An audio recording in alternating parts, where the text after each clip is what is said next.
मलाड में बाबा साहेब की 135वीं जयंती पर जनसैलाब, सामाजिक एकता का दिखा अद्भुत संगम। मलाड पश्चिम में नियर श्री हनुमान मंदिर, रेलवे स्टेशन के पास परम पूज्य भारत रत्न डॉक्टर बाबा साहेब अम्बेडकर जी की 135वीं जयंती बड़े ही धूमधाम और उत्साह के साथ मनाई गई। इस भव्य आयोजन का नेतृत्व महाराष्ट्र प्रदेश सचिव हरिहर यादव द्वारा किया गया, जिसमें बड़ी संख्या में स्थानीय नागरिकों और कार्यकर्ताओं की उपस्थिति देखने को मिली। इस अवसर पर समाज के विभिन्न क्षेत्रों से जुड़े प्रमुख गणमान्य व्यक्तियों ने अपनी उपस्थिति दर्ज कराई। कार्यक्रम में दयाशंकर सिंह, आजाद हॉकर्स यूनियन मुंबई के पदाधिकारी, मुंबई वेडिंग कमेटी के नवनियुक्त मुंबई अध्यक्ष सलमा शेख, सचिव सुनावने साहेब, मुंबई अध्यक्ष आरपीआई उत्तर मुंबई जिला अध्यक्ष रमेश गायकवाड़, कोषाध्यक्ष ओम प्रकाश यादव सहित मलाड तालुका के सभी पुरुष एवं महिला पदाधिकारी मौजूद रहे। कार्यक्रम के दौरान बाबा साहेब की प्रतिमा पर माल्यार्पण किया गया और उनके विचारों को याद करते हुए समाज में समानता, न्याय और भाईचारे का संदेश दिया गया। वक्ताओं ने बाबा साहेब के योगदान को याद करते हुए युवाओं को उनके आदर्शों पर चलने का आह्वान किया। बाबा साहेब के विचार आज भी जिंदा हैं। सवाल यह है, क्या हम उनके दिखाए रास्ते पर चल रहे हैं? एक उपस्थित है, मैं सलमा शेख जीत करके आई है और जीत करके आने के बाद जिम्मेदारी बड़ी हो जाती है।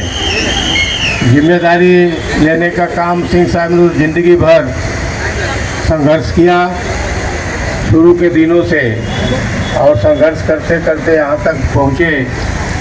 इस लड़ाई को 15-16 बरस सुप्रीम कोर्ट में उन्होंने लड़ाई लड़ी और फेरी वाले व्यापारियों का कोई वजूद नहीं था।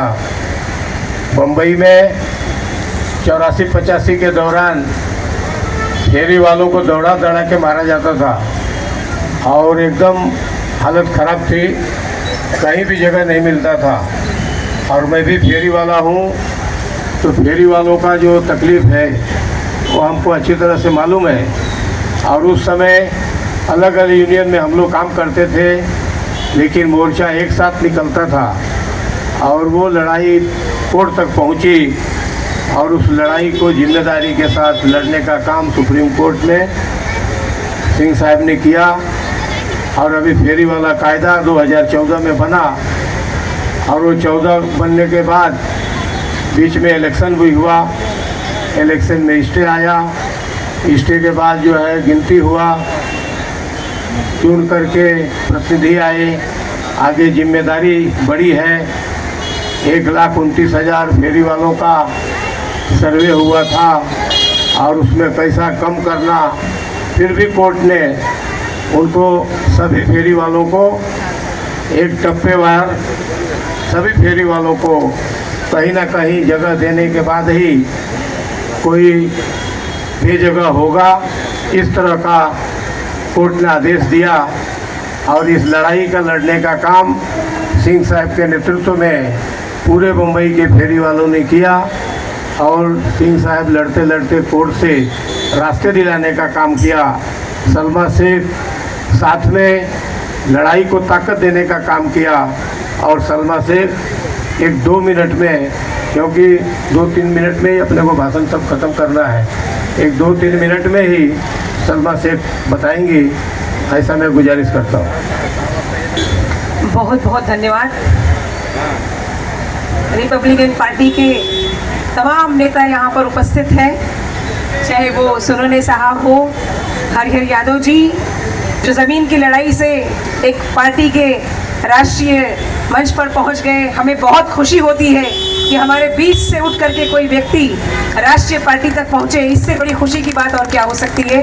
उनके सुपुत्र मोनू यादव जी और हमारे साथ ओम यादव जी और साथ ही गणेश गायकवाड़ जी जिला अध्यक्ष हैं। मेरी ताई बैठी हुई और बहनें हैं और सारे युवा नेता हैं और युवाओं की बहुत ज़रूरत है हमारे देश को। और सर्वप्रथम मैं माथा टेक करके हमारे आदरणीय, पूजनीय, सम्माननीय डॉक्टर बाबा साहब अम्बेडकर जी की जयंती के उत्सव में उन्हें कोट कोट वंदना देती हूँ। और बाबा साहब अम्बेडकर जी का योगदान किसी क्षेत्र में नहीं है, ऐसा नहीं है। हर एक क्षेत्र में उनका योगदान है, लेकिन मैं विशेष योगदान हम महिलाओं के लिए जो उन्होंने दिया है, जो नारी शक्ति को उन्होंने प्रोत्साहित किया, जो नारी शक्ति आज फुटपाथ पर सब्जी बेचने से लेकर के इस देश की राष्ट्रपति बन सकती है, तो ये मेरे बाबा साहब अम्बेडकर जी की देन है। उनको मैं विशेष धन्यवाद दूंगी महिलाओं की तरफ से, पूरे भारत की तरफ से। मैं बहुत ज़्यादा न बोलते हुए मैं इतना ही कहूँगी कि जब जब देश और विदेश में मुझे जाने का मौका मिलता है असंगठित क्षेत्र से, ये तब मुझे जब किसी ने देन दी है, प्रोत्साहन दिया है, तो ये मेरे देश का संविधान और मेरे बाबा साहब अम्बेडकर की देन है। इसे मैं कभी नहीं भूलूंगी। इसे देश और दुनिया अपने अपने राज्यों में और अपने अपने देशों में साझा करती है इस त्यौहार को। मैं पुनः एक बार उसी आदेश की कॉपी आपको बता रही हूँ जो बाबा साहब अम्बेडकर जी ने कानून बनाया। उसी कानून के अंतर्गत आज मुंबई शहर के फेरी वालों को आज़ादी मिली और उन्हें भी चुनाव के माध्यम से टाउन वेंडिंग कमेटी में आने का मौका मिला, और आप सबके वोट से मुंबई शहर के हाईएस्ट लीड से आदरणीय दयाशंकर सिंह जी जीत करके आए, जो मुंबई की मुख्य कमेटी है उसमें, और महिलाओं में और सबसे श्रेष्ठ वोटों से जीत करके आई आपकी छोटी बच्ची, आपकी बहन सलमा शेख। तो मैं आप सबका आशीर्वाद चाहती हूँ, और बाबा साहब अम्बेडकर जी के जयंती पर उनके कानून में आपने जो ये हमें दिशा दिखाने का काम किया, हमारी ताकत को और हमारे क्या कहते हैं उसको, मेमोरी को और तेज करने का काम किया हरिहर यादव जी ने ये संविधान दे करके, मैं उनको भी धन्यवाद देती हूँ। पुनः एक बार आप लोगों ने हमारा यहाँ सम्मान किया और इस उत्सव को हम बड़े पैमाने पर बना रहे हैं। बहुत बहुत धन्यवाद हमें यहाँ पर बुलाने के लिए। Doctor Baba Saheb Ambedkar, doctor Baba Saheb Ambedkar. कौन कहता है कि आसमान में सुराख नहीं होता है? जरा तबीयत, एक पत्थर तो जरा तबीयत से उछालो मेरे यारो। वो काम करके दिखाया है बाबा साहब अम्बेडकर ने। एक गरीब परिवार से जन्मे और पूरे देश को दिशा दिखाइए, और पूरा देश आज नतमस्तक होता है उनके चरणों में। इससे बड़ी मिसाल और क्या चाहिए? मैं पुनः एक बार आप सबको धन्यवाद देते हुए जय हिंद, जय महाराष्ट्र, जय भीम। जयंती आहे त्या परमपूज्य डॉक्टर बाबासाहेब आंबेडकरांना अभिवादन करूया। या देशाचे, महाराष्ट्राचे लाडके सुपुत्र छत्रपती शिवाजी महाराज, महात्मा ज्योतिबा फुले यांची काल 11 तारखेपासून 200वी जयंती आपण सुरू करत आहोत। त्या सगळ्या महापुरुषांना अभिवादन करून आज डॉक्टर बाबासाहेब आंबेडकरांची जयंती उद्या 14 एप्रिलपासून सुरू होते। त्या डॉक्टर बाबासाहेब आंबेडकरांच्या जयंतीच्या पूर्वसंध्येला सालाबादप्रमाणे रिपब्लिकन पार्टी ऑफ इंडियाच्या वतीने व फेरीवाला संघर्ष समितीच्या वतीने सालाबादप्रमाणे कित्येक वर्षापासून हरिहर यादव त्यांचे फेरीवाली संघटन या ठिकाणी आठवले साहेबांच्या उपस्थितीमध्ये जयंती साजरी करत आलेली आहे। आणि आजसुद्धा या निमित्ताने फेरीवाला संघर्ष समितीच्या जे कोर्टाने मान्यता दिलेली आहे, म्हणजे ज्यांची निवडणूक झाली परंतु कोर्टाने स्टे दिला होता, त्या कोर्टामध्ये कोर्टाच्या आदेशाप्रमाणे निवडून आलेले दयाशंकर सिंग आणि सलमा शेख यांचा सत्कार हरिहर यादवजीने आठवले साहेबांच्या हस्ते ठेवला होता। परंतु अचानक आज आठवले साहेबांचा हा दौरा आजचा रद्द झाला। आठवले साहेबांना दिल्लीला जावं लागलं, त्यामुळे आठवले साहेब या ठिकाणी आलेले नाहीत। परंतु आमच्या सगळ्यांच्या वतीने, रिपब्लिकन पक्षाच्या वतीने, रिपब्लिकन पार्टीचे नेते केंद्रीय मंत्री रामदास आठवले साहेबांच्या वतीने मी टाळ्यांच्या गजरामध्ये दयाशंकर सिंग आणि सलमा शेख यांचं हार्दिक स्वागत करतो की आपण ज्या गोरगरीब फेरीवाल्यांना न्याय देण्यासाठी अनेक वर्ष संघर्ष केला। आमची रिपब्लिकन फेरीवाला संघर्ष समिती हरिहर यादवच्या नेतृत्वाखाली आपल्यासोबत आहे। आम्ही सगळेजण ज्या ज्या वेळेला फेरीवाल्यावर अन्याय अत्याचार झाला, अनेकांनी अत्याचार करण्याचा प्रयत्न केला, त्यावेळेला पहिल्या सर्वप्रथम रिपब्लिकन पार्टी आणि आठवले साहेबांच्या नेतृत्वाखाली आम्ही तुमच्यासोबत राहिलो।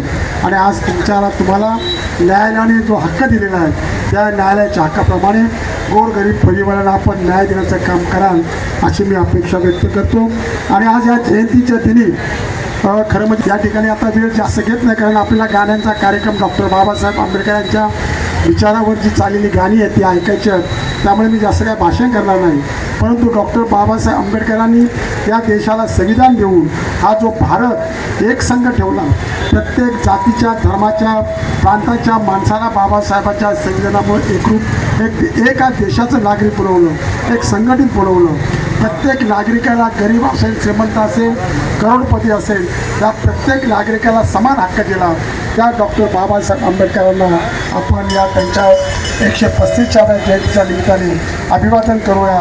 आणि पुन्हा एकदा जास्त न भाषण करता मी रिपब्लिकन पक्षाच्या वतीने केंद्रीय मंत्री नामदार आठवले साहेबांच्या वतीने आपल्या सगळ्यांना डॉक्टर बाबासाहेब आंबेडकरांच्या जयंतीच्या निमित्त हार्दिक शुभेच्छा देतो आणि माझे भाषण संपवितो. जय भीम, जय भारत, जय महाराष्ट्र. हम लोग प्रचार में जाते थे, उस समय मनोहर जोशी लोकसभा में थे और नारायण आठवले वहाँ के खासदार थे. तो नारायण आठवले को हराने के लिए आठवले साहब का जत्था निकलता था तो हजारों गाड़ी, हजारों पब्लिक पैदल, और नारायण आठवले के 150 लोग देख करके गली में सड़क लेते थे. वो प्रचार में हम लोग काम किए. 2 बार पंढरपुर से लोकसभा में चुन करके गए और 3 बार राज्यसभा में गए और अभी तीसरे बार मंत्री बने. अभी 4 दिन पहले उनका शपथ विधि हुआ.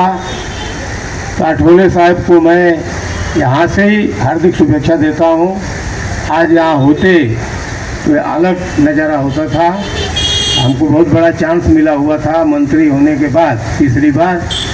यहाँ पर अचानक उन्होंने बोला कि मैं 13 तारीख को आता हूँ.